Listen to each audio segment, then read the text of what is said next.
Hello guys, तो कैसे हैं? आशा करता है कि आप लोग बढ़िया होंगे, खुशहाल होंगे। तो चलिए, बायोलॉजी का क्लास स्टार्ट हो चुका है और हम लोग पढ़ रहे हैं जैव प्रक्रम।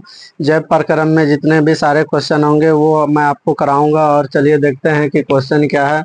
तो क्या बोला गया, क्वेश्चन नंबर 3 है कि कोई वस्तु सजीव है, इसका निर्धारण करने के लिए आप किस मापदंड का उपयोग करेंगे। यानी कि कोई वस्तु सजीव है, इसका निर्धारण हम कैसे करेंगे। तो चलिए इन्हीं क्वेश्चन को जानने का प्रयास करते हैं कि उसको किस प्रकार करते हैं। तो चलिए इसका निर्धारण किस प्रकार किया जाता है, तो चलिए इसको समझने का प्रयास करते हैं। तो इसका आंसर दिया गया है, आप देख सकते हैं।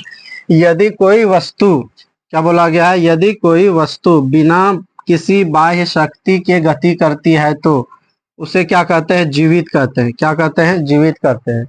यदि कोई वस्तु बिना किसी बाह्य शक्ति के गति करती है तो जीवित कहते हैं।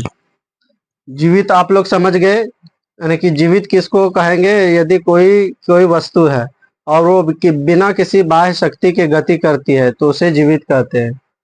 यदि कोई जीव अचेत अवस्था में है भी तो भी उसमें आणविक गति होती रहती है। क्या होती है? तो भी उसमें आणविक गति होती रहती है।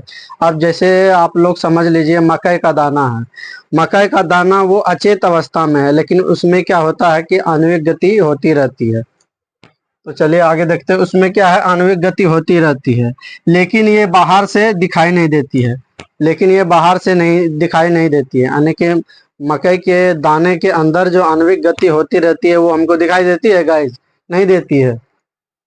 लेकिन ये बाहर से दिखाई नहीं देती है, अतः हम गति द्वारा किसी वस्तु को सजीव कह सकते हैं। यानी कि गति द्वारा हम किसी वस्तु को सजीव अथवा निर्जीव कह सकते हैं। तो गाइज, ये वीडियो आपको कैसा लगा? अगर वीडियो अच्छा लगा तो लाइक शेयर सब्सक्राइब जरूर करें और वीडियो को देखें।